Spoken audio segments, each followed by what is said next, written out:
Assalamualaikum. Hai, apa khabar? Sihat? Okey? Kita mulakan. Hari ni kita buat tajuk bagaimana nak jadi confident cakap di halayak ramai. Public speaking. Okey. Macam mana? Okey, teruskan. Macam mana? Sebenarnya Ni betul kejadian dia, halayak kan?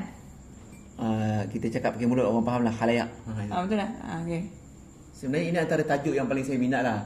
Sebab kita dengarkan cerita lah ya.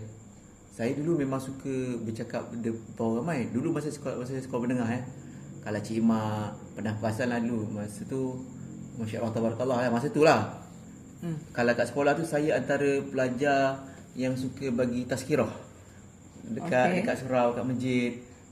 Antaranya itulah saya antara pelajarnya lah. Dan ada lagi seorang pelajar ni dia antara orang yang bagi ceramah. Kalau dia yang seorang ni bagi tazkirah ke bagi ceramah lagi panjang lah daripada saya. Dan sekarang ni pun dia seorang pesyarah lah kan. Itu. Itu antaranya saya, dia, ada seorang lagi, nak sebut nama orang tak payah ya. Tak payah lah. Kita cerita lama ni, cerita baru lah. Tak apalah. Jadi memang ni dah confident dah. Macam mana kata nak tanya saya pula?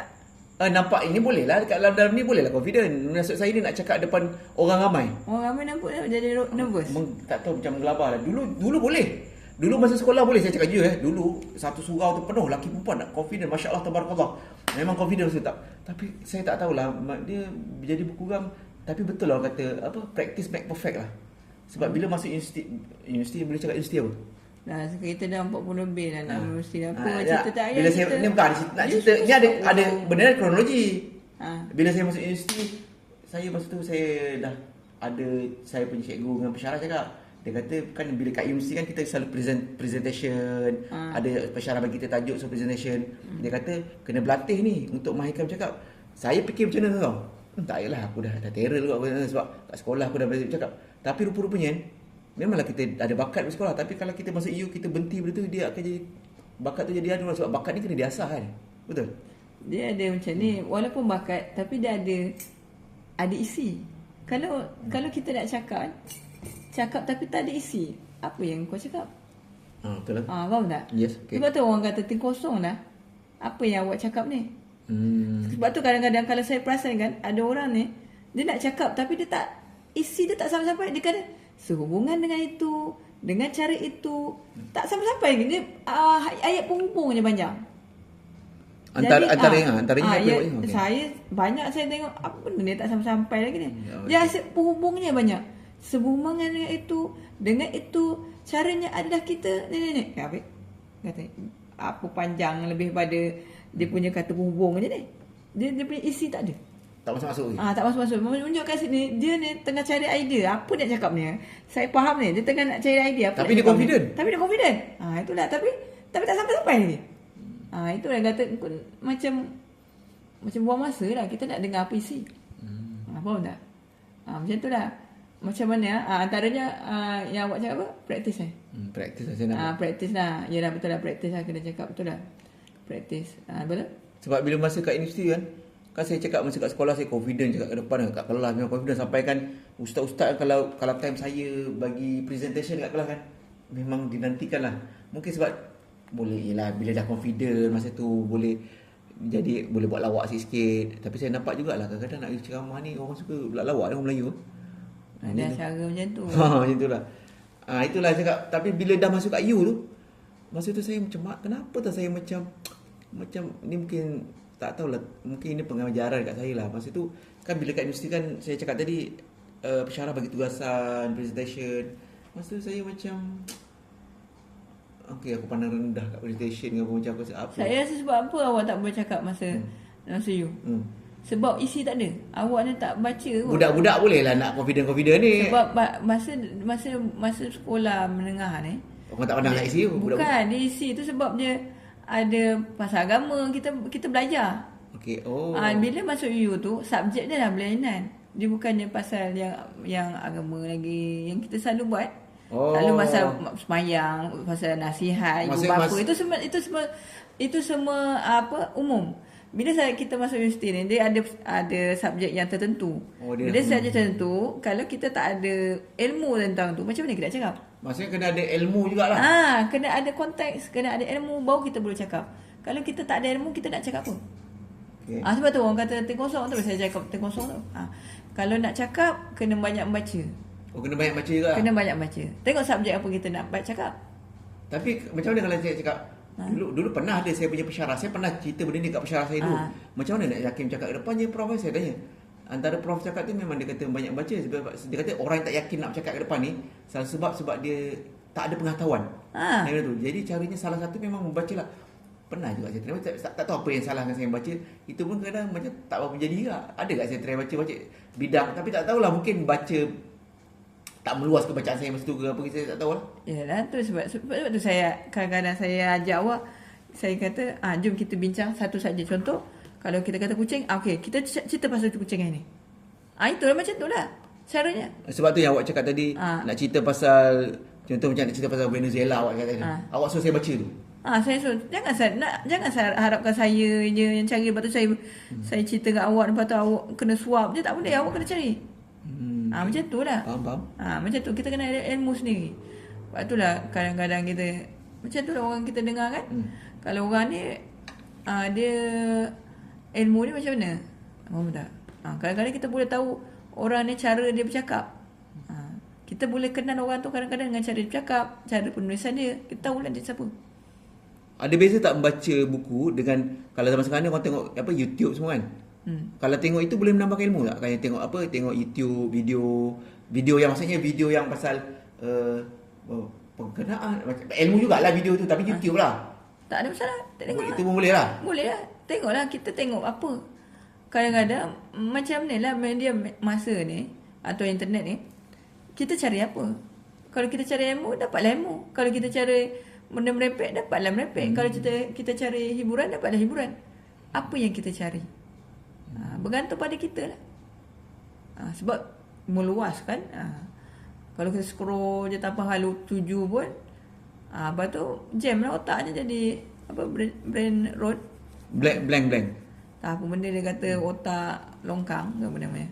Maksud tu macam tu lah, macam tak tahu apa arah tuju kan. So kalau tu kurang-kurangnya kita carilah ilmu. Ilmu tentang kehidupan. Macam tu lah. Jangan cerita lawak je, setiap hari tengok lawak je.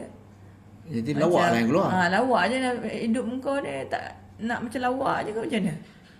Tapi saya macam tengok benda lawak pun, tengok kadang tak ada pula expert buat lawak.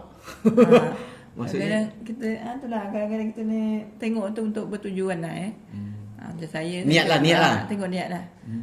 Sebab tu baru kita yalah dia macam ni. Ilmu tu satu, mungkin dia ada nervous kan, macam tu. Nak tenang. Bila okey kita ada ilmu, lepas tu kata kita ada praktis, tapi bila cakap dengan orang nervous, lepas tu hilang kan. Macam tu. Hilang kena bercakap kan. Dia nervous ni. Ada orang kata nervous ni mula-mula je, macam mula-mula start tu nervous sikit. Lepas tu orang kata kalau dah 10 minit, 5 minit kau cakap, lepas tu dia okey. Tapi nak meredahnya tu. Saya tengok British American Got Talent, tengok gelabah sampai kadang-kadang merta sampai ke habis. Itulah saya. Itu antara yang saya ada orang nervous macam tu. Saya pun tak tahulah diri saya macam mana, tapi yang hari tu awak tampak macam tu je. Sebab saya bukan tanya ke apa, sebab saya tengok zaman sekarang ni banyak banyak orang buat podcast, sebab saya tengok benda ni dia jadi macam satu pengucapan awam ni, jadi satu macam aset, boleh jadi satu aset, ataupun senang cerita, kita pendekkan cerita, ada macam zaman sekarang ni keperluan untuk buat duit. Kita pendekkan cerita, mudahkan cerita lah. Jadi benda ni jadi macam saya tengok confident lah. Nak bagi macam benda tu, kalau kita contoh kita ni zaman sekarang ni dengan zaman media sosial semua ni, kalau kita tak ada benda ni, takut kita kerugian. Takut kita ketinggalan, kerugian, dan takut kita tak boleh survive dengan hidup zaman yang ada sekarang ni. Sebab dengan penuh media sosial apa semua ni. Sebab saya tengok podcaster semua banyak memang, tapi kadang betul juga podcaster memang confident, ada confident, tapi ada orang komen juga, confident tapi dia lah yang awak cakap dia. Tak nak cakap apa-apa lah. Tapi saya nak cakap dia macam ni, tadi awak kata pasal public speaking. Sekarang ni podcast tu 2 orang je. Tapi awak nak ramai orang ke macam mana? Dia orang tak nampak, dia dalam podcast orang tak nampak. Sebab tu confident juga. Dia macam ni. Walaupun dia podcast awak cakap tu, Tapi dia dunia dalam 2 orang je. Yang media tu dia tak nampak lagi. Orang tu yang akan ada kat video dia, dalam kamera dia 2 orang je. Dimensi yang berbeza lah. Dimensi berbeza. Kalau yang awak cakap ni, yang macam publisher saya pun memang ada orang betul depan. Orang betul ramai-ramai. Yang betul. Macam Got Talent tu. Faham. Itu yang kata yang mana satu yang itu yang nervous tu. Saya nak yang depan orang ramai tu. Itu kena mula-mula kena ada praktis. Lepas tu confident apa? Macam mana nak praktis tu? Macam praktis cari cakap macam sekarang kita cakap. Sekarang saya cakap dengan awak ni tak ada orang ramai. Tak apa, mula-mula cakap dulu. Kena cakap dulu. Nanti dia confident. Saya ni bercakap je. Tak saya pun tak tahu lah macam mana kan. Tapi insyaAllah saya boleh kot. InsyaAllah. Dulu boleh, sekarang ni dah lama dah tinggal tak tahulah. Tapi saya tengok salah satu lagi nak mudahkan cakap ni confident ni pun ramai. Salah satu kan Islam ajar innama a'malu binniat kan. Pertama sekali niat lah. Maksudnya niat dalam macam bahasa bila niat ni dia ada kaitan dengan ikhlas. Saya tengok salah satu benda walaupun orang tu macam mungkin dia tak ada latar belakang pengucapan awam, tapi bila dia ikhlas, contoh seorang yang memperjuangkan hak dia, dia kadang dia tu bukannya seorang yang ahli politik pandai cakap pun, tapi bila nak perjuangan, nak pertahankan hak dia, yang kita tengok lah kan, adalah mana-mana orang yang pertahankan hak dia, tiba-tiba dia jadi berani buat cakap. Okey. Saya tak boleh nak sebut ke? Dah 9 minit saya nak tutup boleh tak? Sebab dah nak. Okey, sebagai contohnya saya bagi contoh Zakir Naik Zakir Naik, Dr. Zakir Naik dulu, dia tak pernah cakap. Dia cakap tengok dia punya perkataan dia pun banyak yang tersangkut-sangkut kan. Dia cakap dia memang tak boleh cakap. Tapi dia banyak membaca. Tiba-tiba ada orang je panggil dia untuk bercakap, dia kata. Dia kata mula macam ni 15 minit okey lah. Dia kata macam tu, lebih kurang tak ingat kan. Tiba-tiba bila dia bagi peluang cakap 3 jam dia cakap. Menunjukkan dia ikhlas kat situ. Lepas tu lagi satu kena ada ilmu. Lepas tu dia ikhlas dengan Allah. Allah tiba-tiba dia kata boleh lancar boleh cakap. Itu contoh Zakir Naik. Dia memang tak pernah, dia kata memang dia tak cakap, tapi tiba-tiba Allah bagi. Tengok niat kita kena Allah dulu. Ini saya lah. Okey. Itu je lah. Dah 12 minit. Okey, penutupnya selamat beramal. Buatlah dengan ikhlas. Buat dengan ikhlas. InsyaAllah, masya-Allah, tabarakallah. Kita nasihatkan diri kita juga. Assalamualaikum warahmatullahi